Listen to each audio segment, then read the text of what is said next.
Thanks for joining us for tonight's program, History and Highballs Buzzed, the history of making mead. If this is your first History and Highballs with us, my name is Stacy and I handle adult education here at the North Carolina Museum of History. So whenever you sign up to join us for one of these History and Highballs programs, you and I get to virtually spend the evening together learning about some incredible places and people and what makes our state so extraordinary. There will be a Q&A opportunity at the end of tonight's program. We ask that you please type any questions that you have for our guest speakers into the chat function located at the bottom center of your screen. Once our speakers have finished their talk, our adult programs intern will ask them as many of your questions as time allows.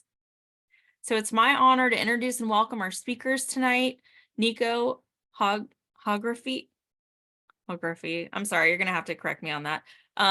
He is a mead scientist, historian, and spokesperson, and for the NC Mead Alliance. And then we have, and also the owner of Stardust Cellars.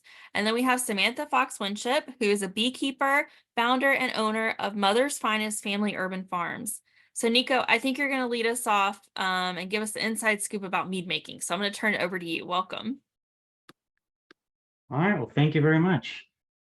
So the mead is, as many know, alcoholic fermented product that is made out of honey. So honey is the main ingredient. The sugars in honey ferment to produce alcohol.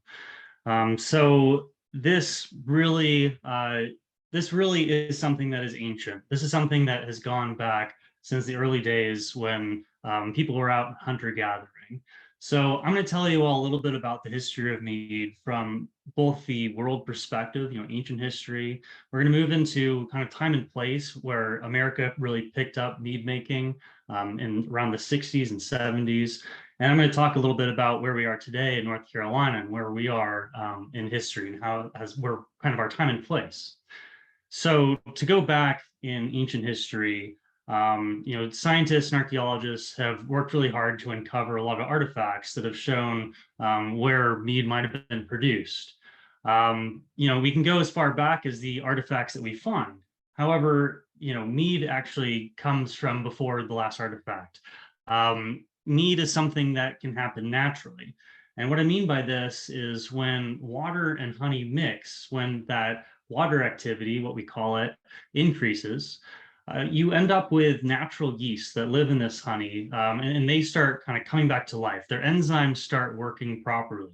What this means is anytime that a rain would come and wash out a hive and knock these contents into a cavity of a tree, or if a hunter-gatherer is collecting honey from a hive they find in the cliff faces, like we see in the Himalayas, in the region between China, India, Tibet, and it coalesces inside of a vessel. Say it's a bladder, any kind of vessel or instrument that they had on their person.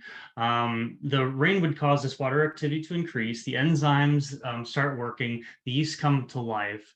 You have a lot of machinery biochemically that is able to start taking and converting this honey into alcohol. So while a lot of instruments and tools of mead making exist and have been found, a lot of historians would argue that it's actually, it's actually something that predates civilization, maybe even predates our use of tools to, find in a baobab tree a liquid that you're able to drink with your hands and actually imbibe and feel these effects. It's very possible that this kind of started a lot of ancient traditions. The first time that people started to see a different perspective, change their biochemistry, obviously, feel that shift when you start to get alcohol in your system. This is what a lot of folks consider man's first interaction with kind of a different vision. They started to feel different. They started to sit down, talk more, get inebriated. It was kind of a way of social interaction to start happening. So it's very possible this is kind of how civilization started to occur. Fermentation and civilization go hand in hand. And so not only were a lot of religions started through mead, the discovery of mead, but also a lot of politics, a lot of gatherings of peoples. So when people started to figure out, how mead worked, through just learning from this nature teacher, when rainwater mixed with honey. The people that we believe originally might have enjoyed mead were commonly found in the arid deserts of Africa, where there are baobab trees that have the cavities available for this kind of fermentation to happen easily. But it's likely that this happened in a lot of parts of the world. Another place, of course, as I mentioned, the Himalayas. There are artifacts dating back, 7,000 BC that we find in China, 5,000 BC in India, that, and a lot of these collectors, they were actually going up into the hills, knocking down honey that was growing up in hives. Today, even there's a very large bee that lives in the Himalayas, and people still to this day go up in ladders and collect this honey and bring it back down. It's very prized honey, worth a lot. It's used for a lot of cultural and spiritual uses. And so you also had in Africa people who, were able to figure this out and bring it up the Nile to what would later become Ethiopia and Egypt. To this day, Ethiopia actually per capita has more mead drinkers than anywhere else in the world. It's the national drink of Easter. It has a lot of tradition, a lot of cultural acceptance. There's a drink called tej that uses a local gesho shrub to wild ferment their honey and this shrub to create a concoction that I've made myself at Stardust Cellars, and it tastes like a malty, delicious, almost like a dessert style of mead that is incredible. Highly recommend trying if you ever get the chance. But so this culture developed in Ethiopia, and in ancient Egypt, you start to see its adoption. And after a time, it becomes such a useful commodity and such an important commodity. The bee actually becomes the symbol of Egypt for a time. The symbol of the king of Lower Egypt actually was the bee. They had it in hieroglyphs all over the pyramids. There's a lot of theories around the idea that bees actually were a teacher to the Egyptian people. They learned how to build pyramids and different structures based on how bees built their hives. But you see a similar structure in Maya, where there's a flightless bee that actually builds its hives exactly how the Mayans built their pyramids. So there's a lot of theories going around today that actually a lot of these civilizations learned a lot more from the bee and considered the honey they provided to be, not just a spiritual, practice and kind of godliness, but it also was just a way of life and a way of enriching the people and feeding the people.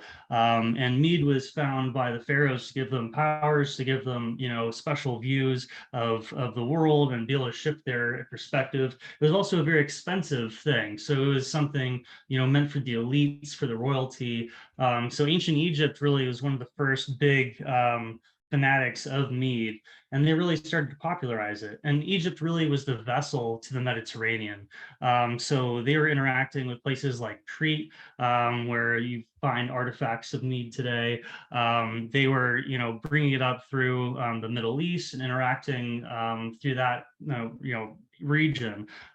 So naturally, Greece was able to get a hold of mead, and in the golden age of Greece, mead was considered the most important drink. That was the most commonly enjoyed by the elites.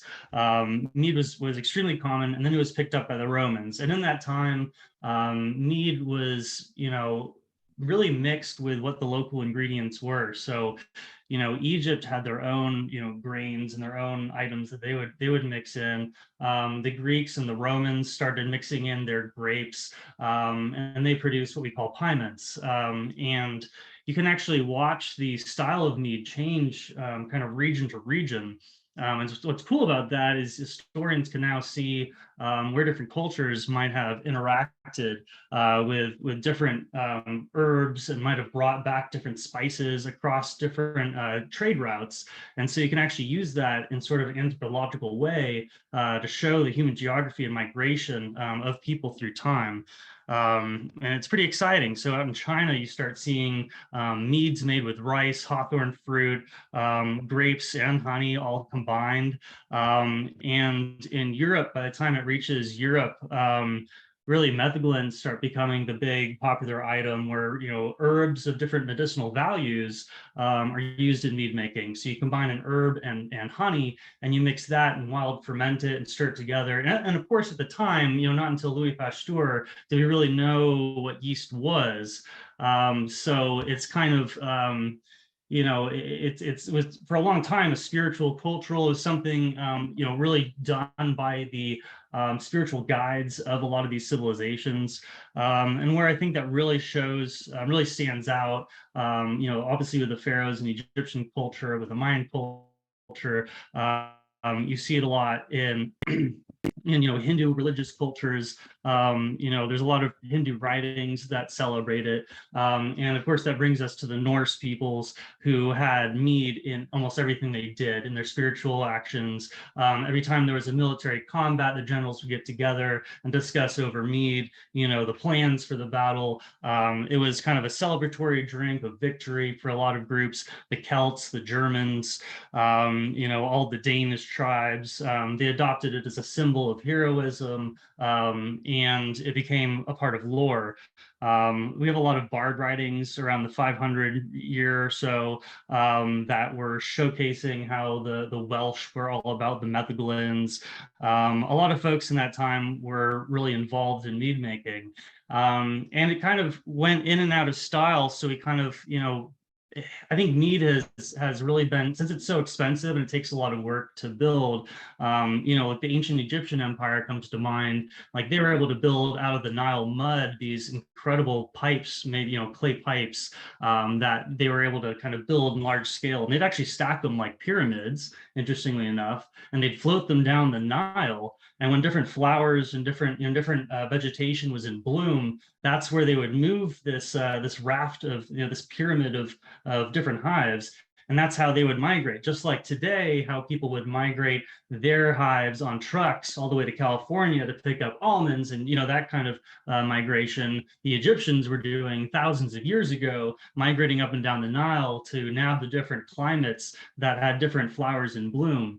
So they were way ahead of their time, and I feel like mead has really, where we've lost mead culturally at different times, has really aligned up with the loss of knowledge, the loss of skills, the loss of a lot of wealth. So the Dark Ages kind of saw kind of a weird time with mead making, but the Vikings were, when they would go and go out and pick up their honey and their herbs, they would bring it and scatter it across everywhere they went. So there was kind of this large influx of mead making during the Norse times, and the Vikings, when they were moving around and kind of schlepping their herbs and their styles of mead. I think that was a big movement, a big time for mead when it shifted into a really hot commodity. And really the dawn of braggots, where you're mixing it with grains and different other items like that, where it's actually a beer mixed with the mead.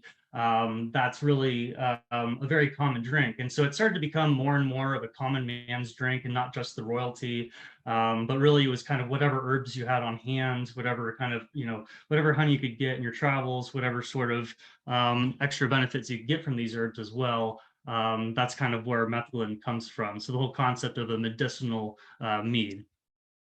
So that's kind of the world history of it. If you move forward throughout the years, it comes back in resurgence into royalty again around the 1600s. The kings and queens of France, England, and Spain especially were all about mead. So it became the hip thing again, just like the pharaohs of Egypt. They all had their own recipes and their favorites, and had to be brought to them on a regular basis.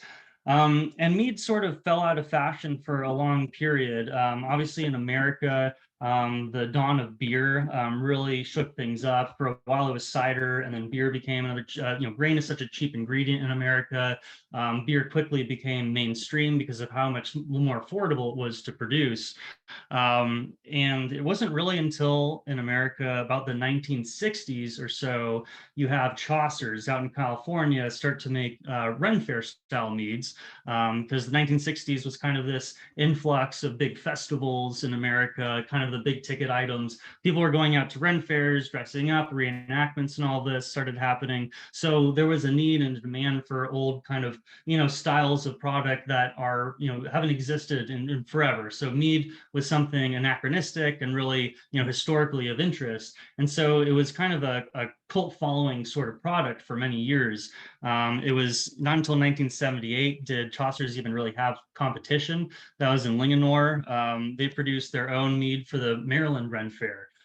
So the Ren Fair circuit starts building and building, and it wasn't really for a long time till about the mid 90s. You have Rabbit's Foot opening up in California. A few more meaderies start popping up in America that are more craft. So they're not just kind of this one single, traditional, honey semi-sweet mead that has been common for Ren fairs for a long time.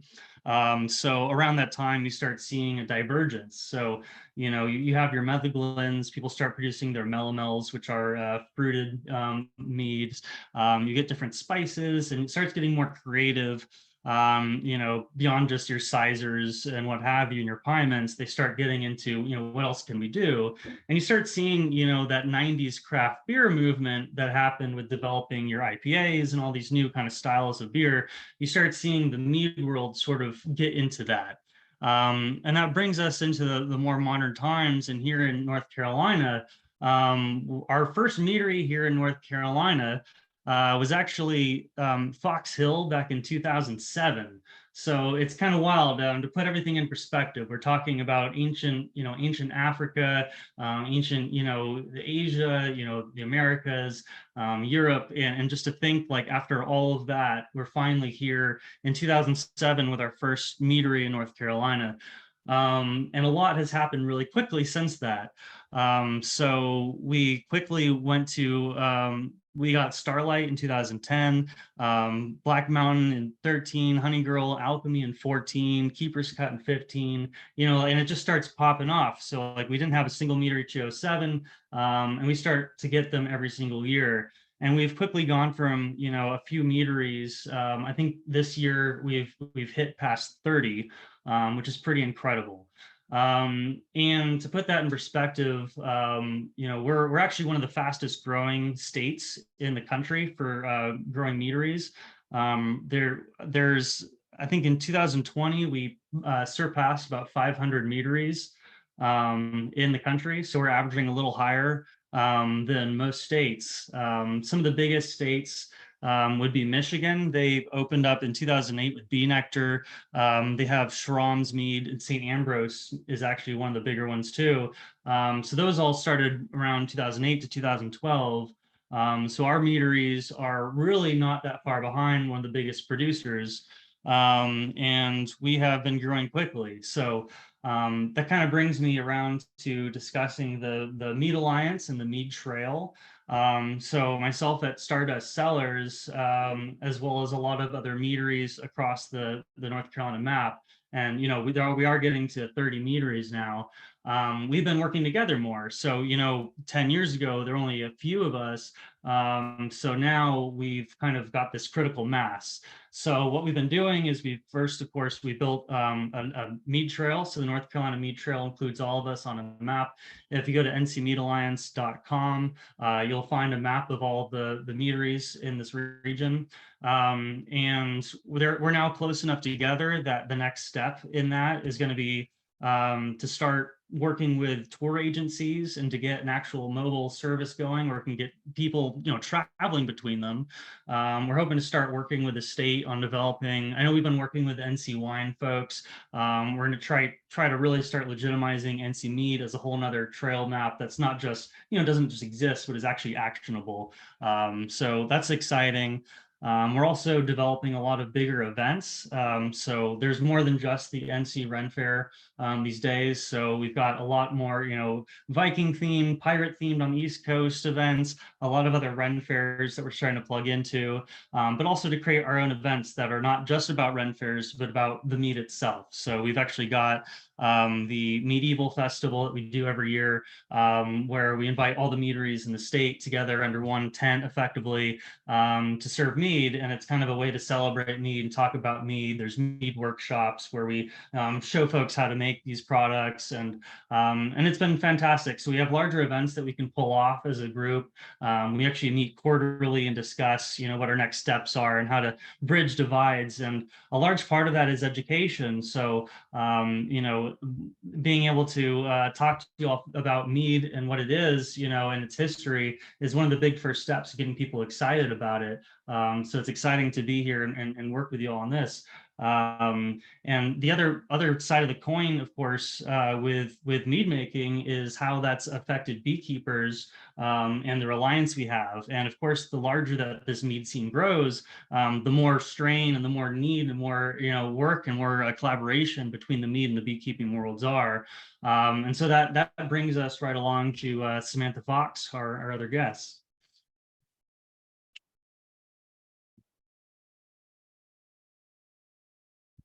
Samantha, if you're on.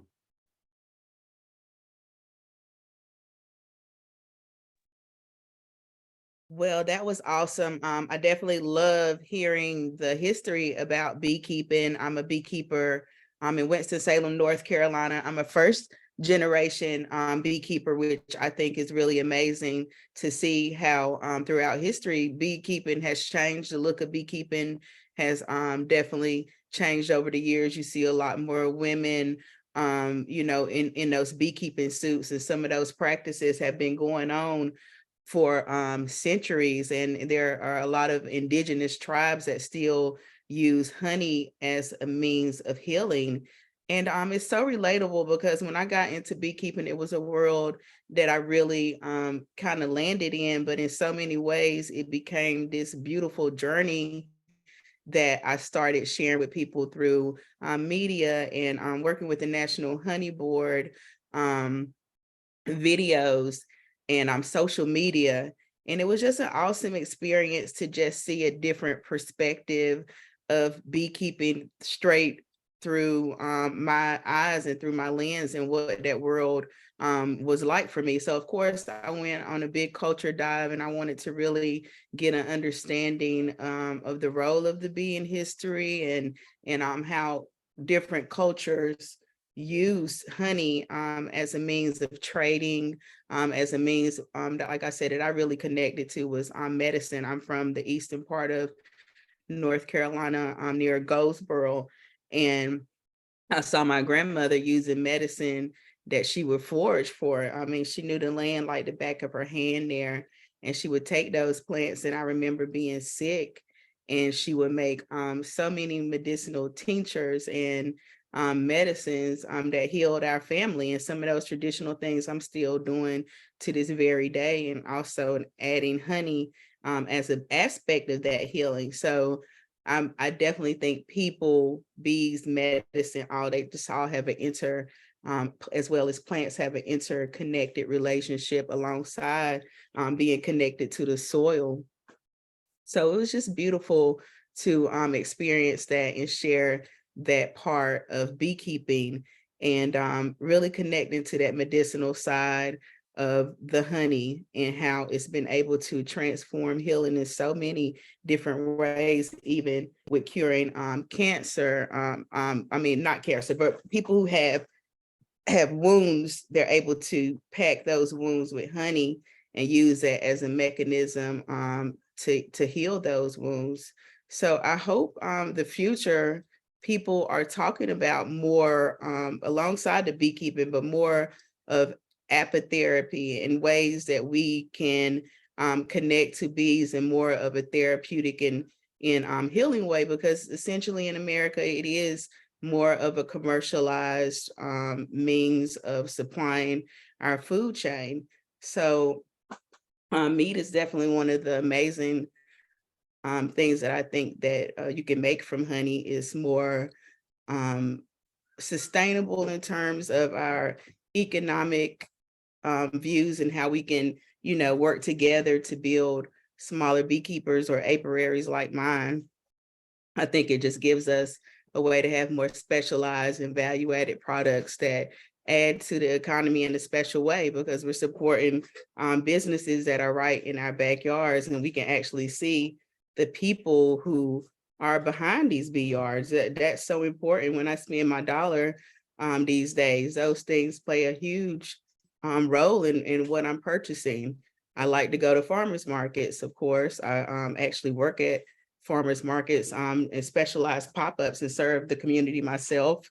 Honey is and beekeeping is definitely 100% based on community. It takes everybody to be a part of that. North Carolina is a home to over 500 native bees. So essentially we have such a beautiful preservation just to do right in our backyards by adding more pollinator plants, visiting markets that produce local honey and supporting the beekeepers that are taking care of the bees, and also understanding varroa mites and the health of bees. That's definitely something that's ever changing. And it really takes a community to be engaged with those topics, and what role can they play to actually help things better. And it's a lot of simple things that make huge impacts. Like I said, planting pollinators, teaching your kids the importance of bees in our food chain and what role that they play so they can have a better chance at making sure that we're keeping the bees healthy, having good practices with our beekeeping yards, and also encouraging biodiversity, protecting those native plants and native bees, super important things for the future. And hopefully the technology that they have can come and play in a positive way. And we come up with things that are able to help us move forward and work with technology and BRs in a way that is, cohesive to progression. So those are some of the things that I've been able to witness along my journey as a beekeeper. I definitely continuously educate myself about beekeeping practices, equipment, how things are changing and progressing in terms of genetics of bees. All of those things are super important to me because we depend on them basically for the majority of the food that we consume. And those things really, aren't changing. So I felt more of an active role in number one, going out and talking to people, educating kids, and being in line with trying to come up with concepts that help us all to live more of sustainable lifestyles. I think that plays a big role in it. So those are a few things that I would say to continue to get engaged with. Definitely appreciate being here today and sharing some of my story.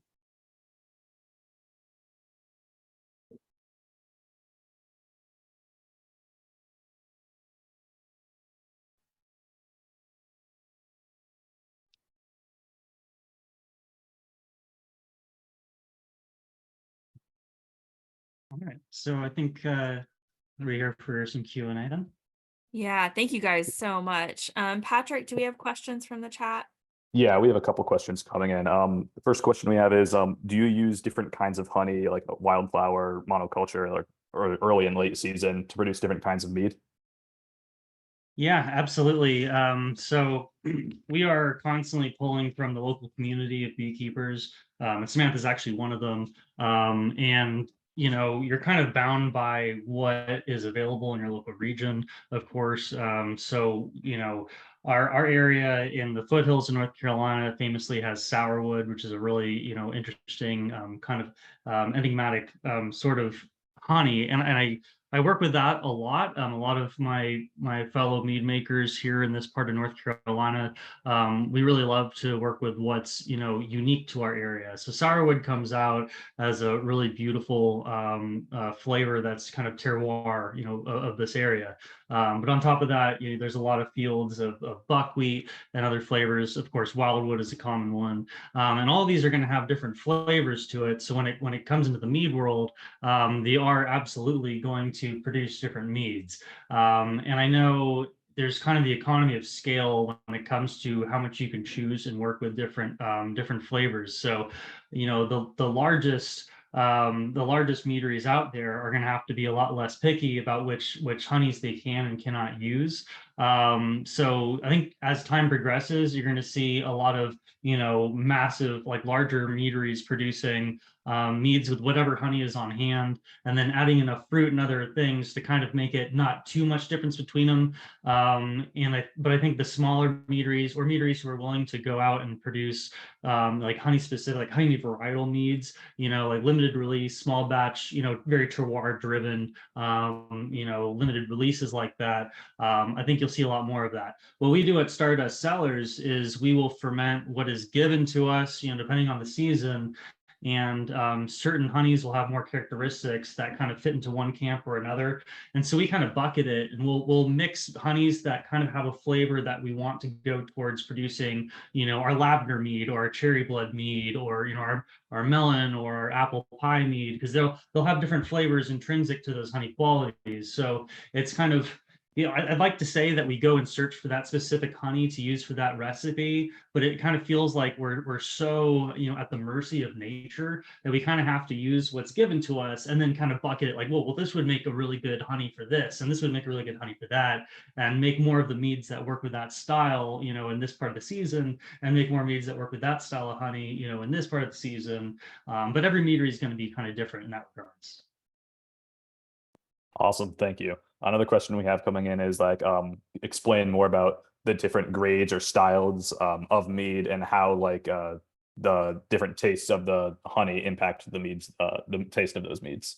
Sure. So I wouldn't really want to call it grades necessarily, but styles. I can go into a little bit more detail about that.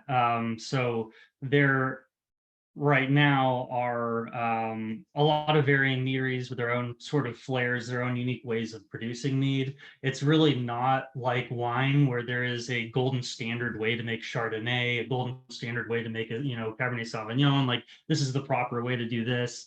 Mead is really hard to nail down in that sort of regard.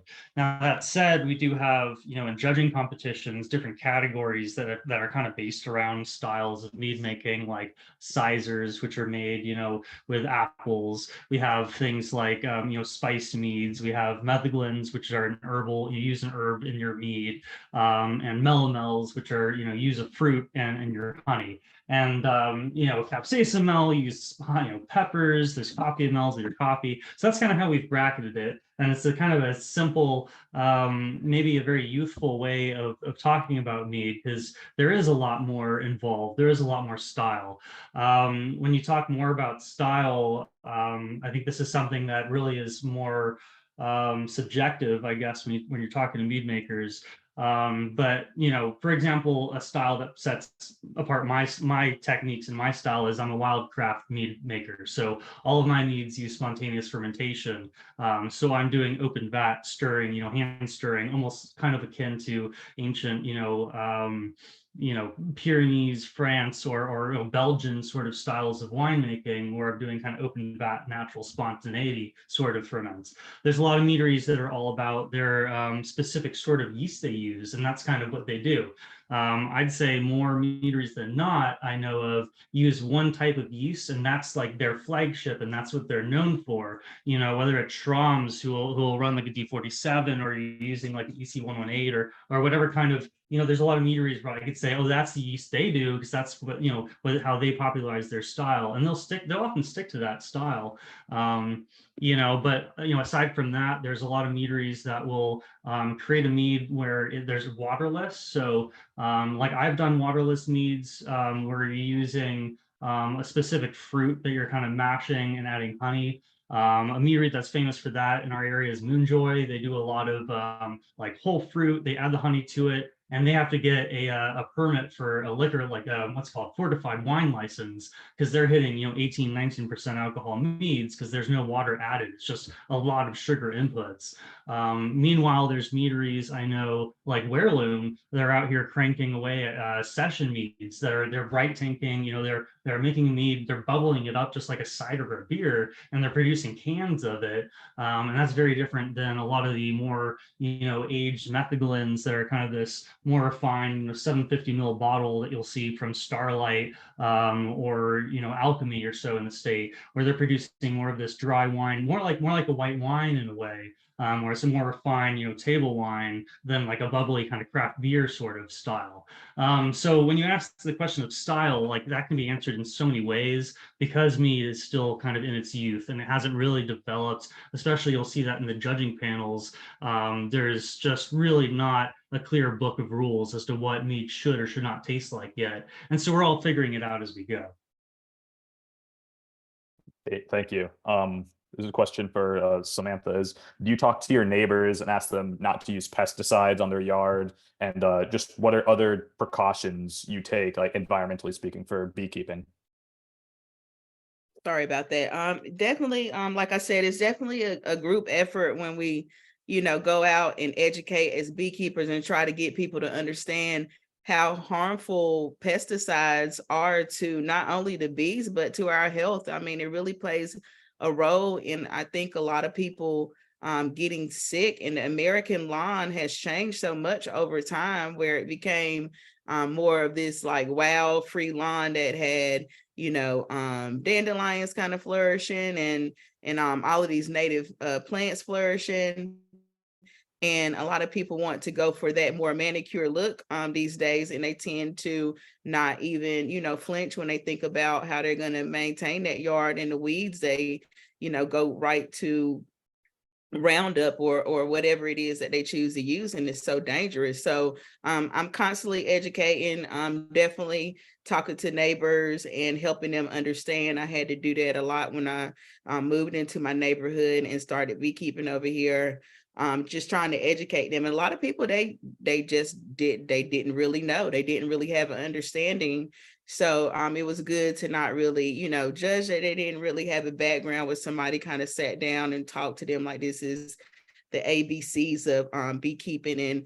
And a lot of people really don't have that connection to nature like that. So it's always an opportunity to educate the community about why it's important not to use, some of those really harmful chemicals, like I said, that are not only affecting the rates of bees dying, but also I think it has a big effect on humans as well.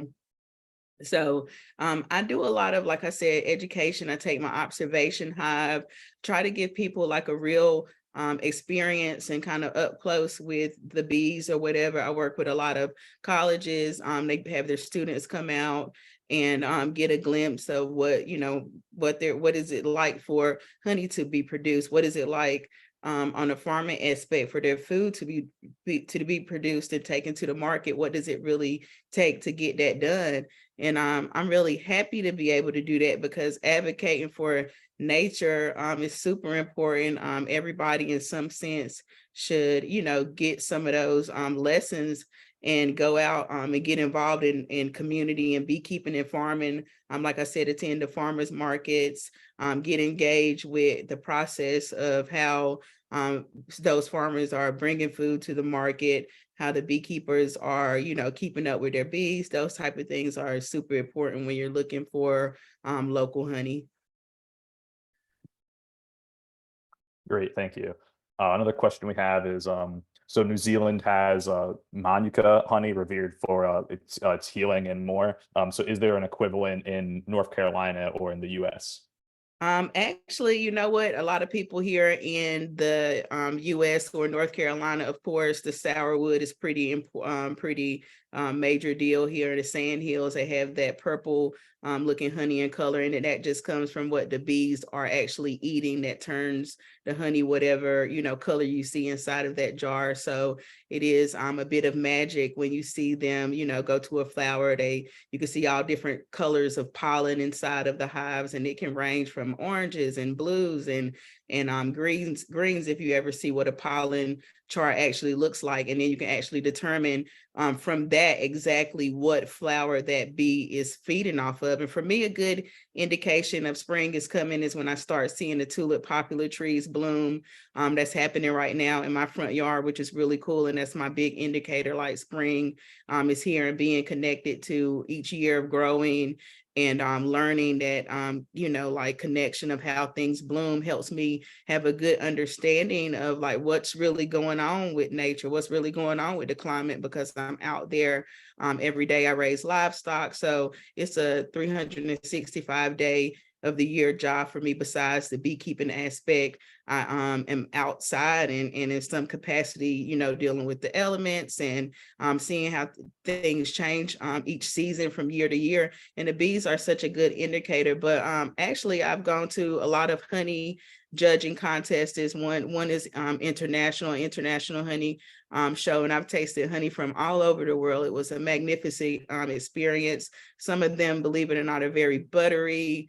Some of them have a very like medicinal taste to them. Some of them are not creamy like what we would get here, but it is such a varied experience. It's almost like going to a wine tasting.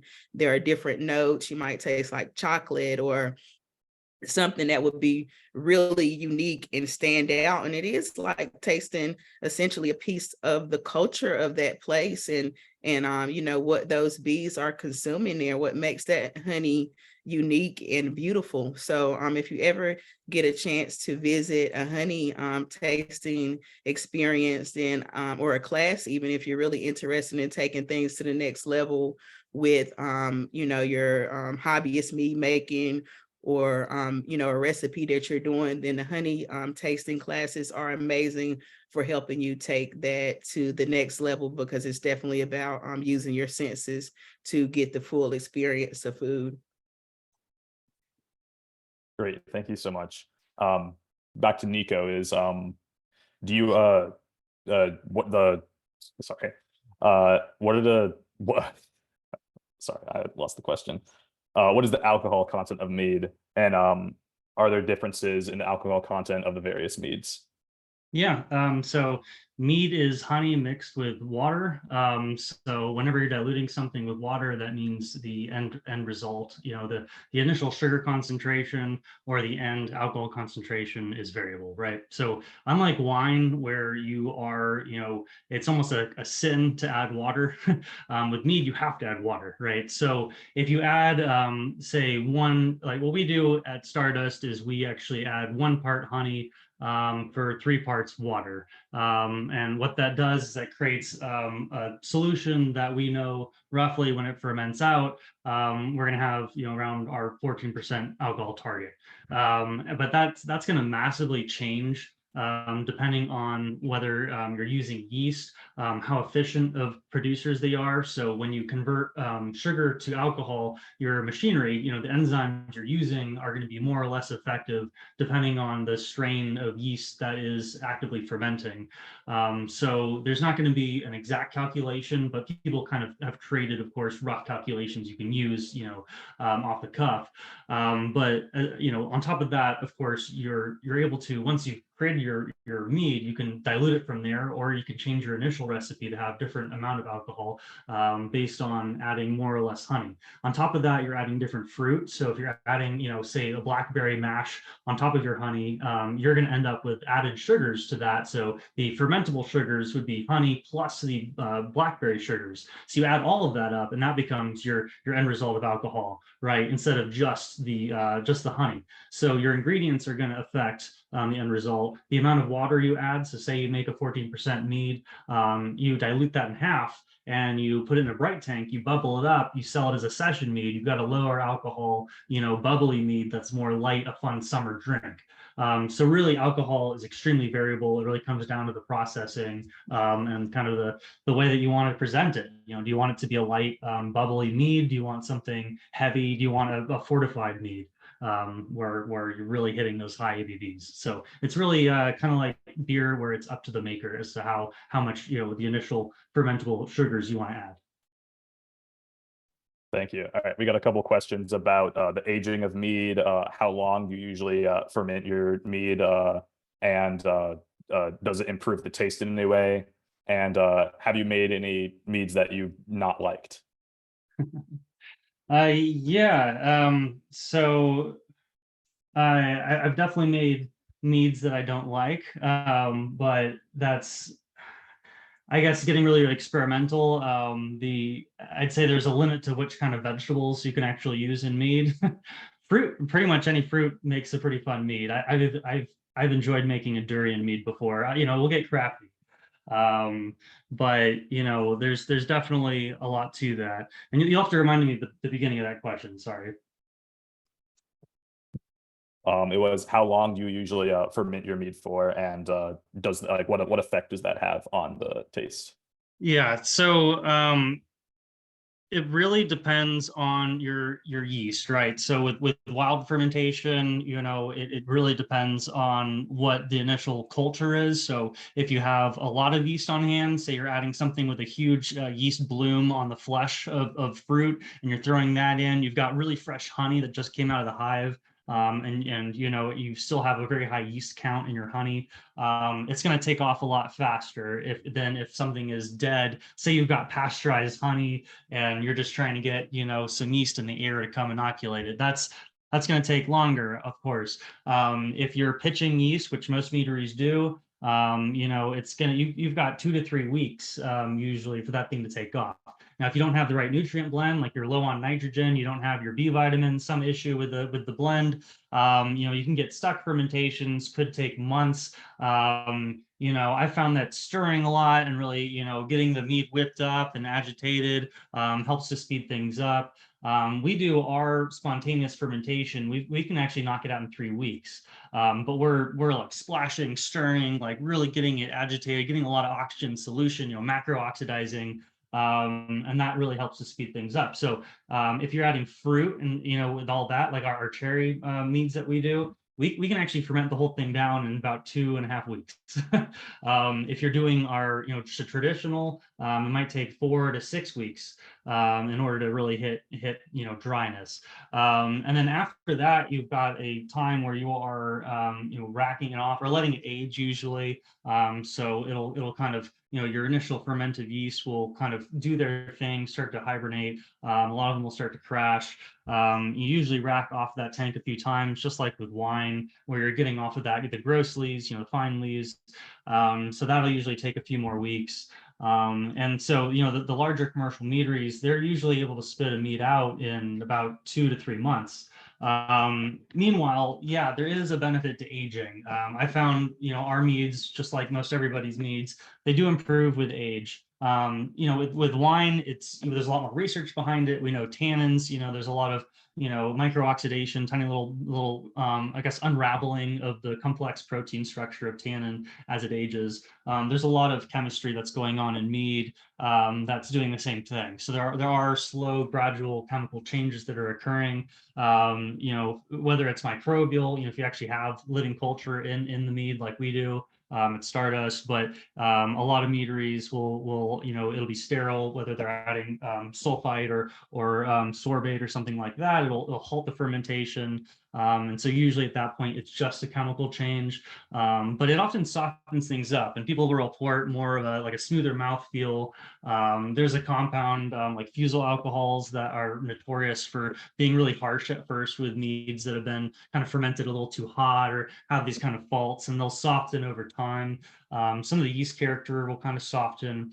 And what we've played around with in a few other meaderies in North Carolina, Wandering Sun comes to mind, Honey Girl as well, have really excellent barrel programs. And they will barrel age, whether it's bourbon or tequila barrels or rum barrels. And we'll often, borrow from different, local, distilleries and use their secondhand kegs or their barrels, and we'll fill our mead in there, let it sit. And that really just takes on a beautiful aged quality, the wood tannins. And again, the tannins are going to be adding another thing that you're going to want to age out. So if there's any barrel aged mead, it would act just like a barrel aged wine, with those tannins, be a little harsh and astringent at first. But if you age it and allow a little bit of micro-oxidation over time, it unravels, softens, and becomes kind of a more delectable, softer mead.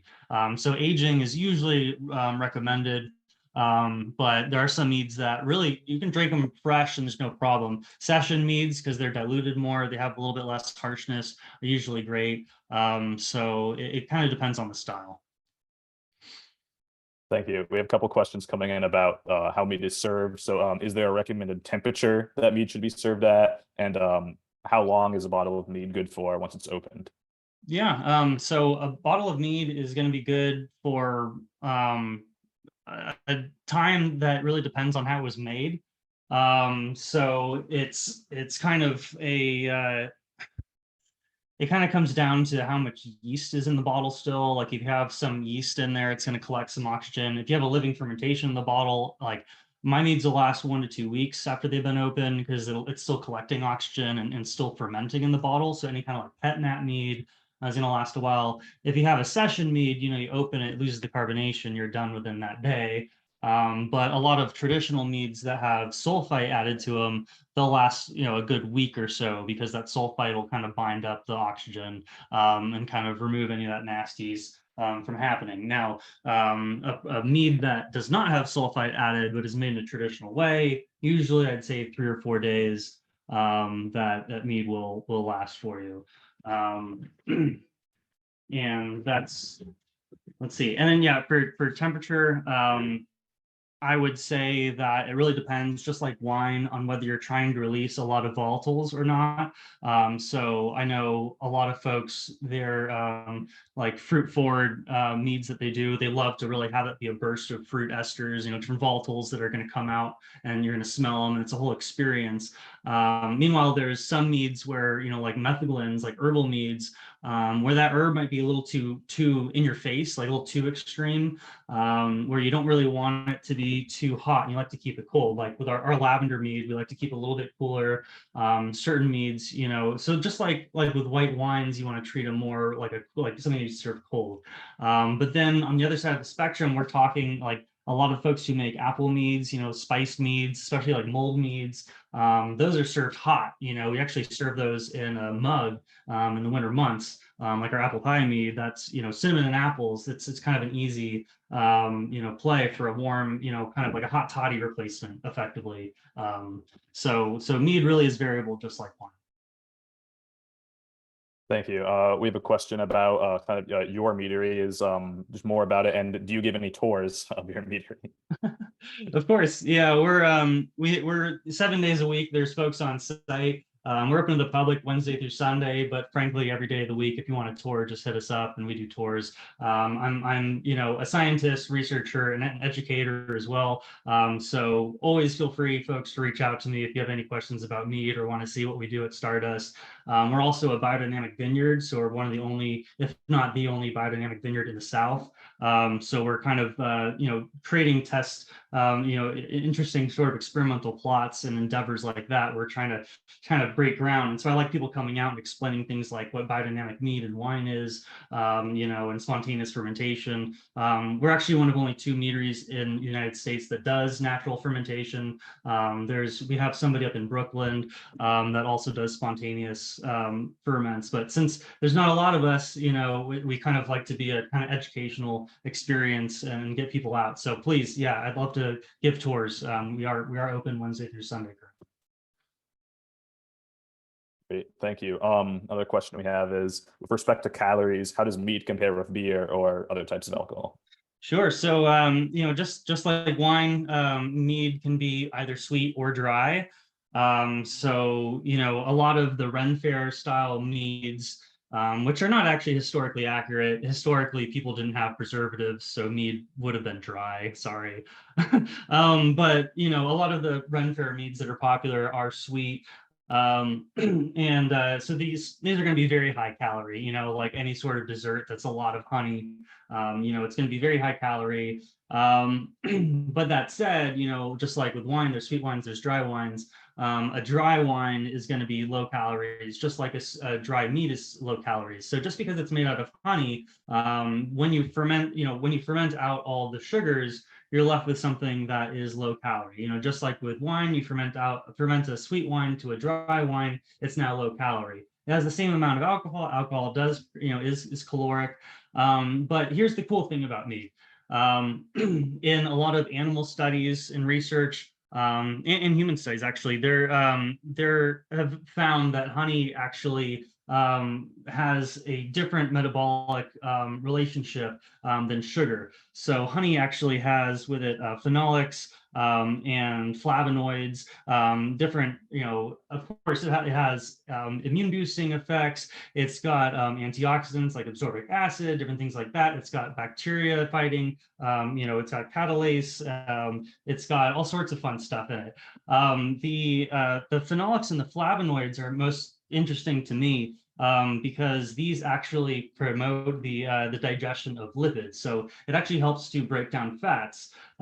So when you compare, and there's a study that's really wonderful, it compares honey versus sugar, and you'll find that the animals fed, sugar gain X amount of weight, animals fed honey gain a different amount of weight. So there's a difference even when you're adding the same amount of sugar in honey and the same amount of sugar in table sugar. There is a difference in the amount of weight gain that animals actually will have. And that's because of these properties of the phenolics and these flavonoids. So what's cool is if you take honey and you ferment out the sugars, like we were already saying that these animals were gaining less weight by taking honey over sugar with the same amount of weight of sugar. If you ferment out all of the sugar in mead and you're left with a dry mead, you're still left with these phenolics and flavonoids. So it's very possible that dry meads actually have have the capability of being a weight loss substance. In effect, I don't want to say there's any health claims involved because we're not allowed to say that.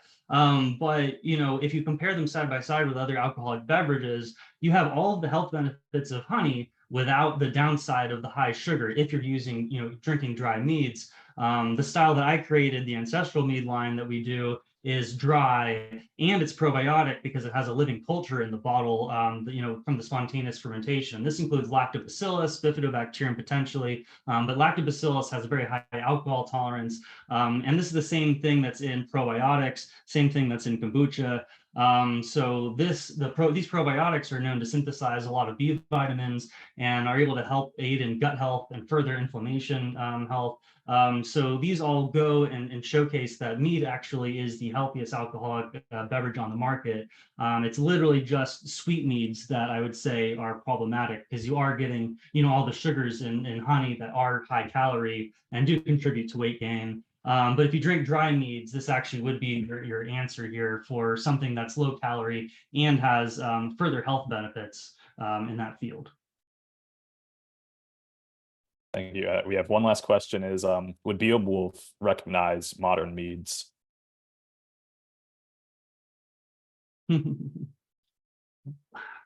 So in the times of Beowulf, they were producing meads that were, wild fermented, they were local honey, and they were pulling up different herbs. And this time period was really infamous for their psychedelic herbs, actually. So what they were doing was making, metheglins, which actually translates to modern times as medicine.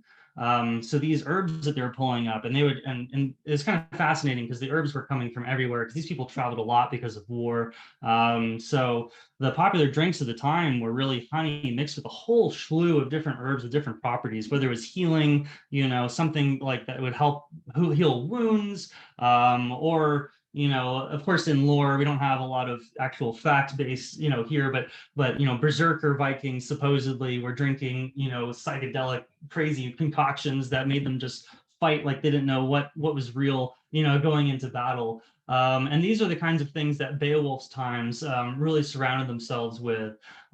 So it's a little bit of yes and no. There are meaderies currently in North Carolina producing metheglins. As I mentioned, Alchemy, Starlight's a good one. Honey Girl does. We do as well at Stardust. In fact, like Moonjoy, pretty much everybody actually I can think of has some sort of metheglin. And this specific style, I'd say, really does harken back to this time of Beowulf. So I think Beowulf would be more impressed now than ever before, frankly, because the mead of the 60s, 70s, 80s, and 90s really were kind of this sweet mead full of preservatives, like just not, just very, very much like a sweet wine would be, which just doesn't really harken back to the ancient times. But I think in the last 10 years here in North Carolina, especially, you know, and I'll compare meaderies in a lot of other states. Here in North Carolina, there's actually a large number of meaderies that are doing natural, you know, are naturally adding different herbs and different things that have kind of, you know, medicinal benefits that maybe are dry. There's a lot of meaderies doing sulfite free here in North Carolina, which is kind of, you know, showcases that there's no, you know, this is kind of just what it is. There's no preservatives keeping it from changing. You're using the local herbs to flavor everything. So I think Beowulf actually be pretty impressed with North Carolina in 2024.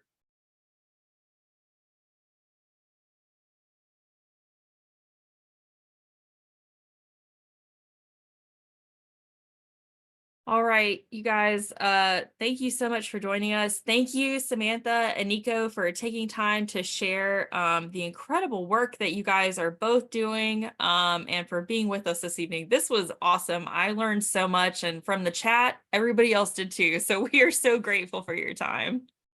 All right, thank you. Thanks a lot. It's been a pleasure. And thank you to all those of you who joined us this evening. We hope to see you at our next History and Highballs program, still starring North Carolina. That's taking place Thursday, May 2nd, 2024 at 7 p.m. via Zoom. In the meantime, we hope all of you have a lovely evening, and we'll see you guys soon. Take care, everybody. Have a Bye. good one. You too.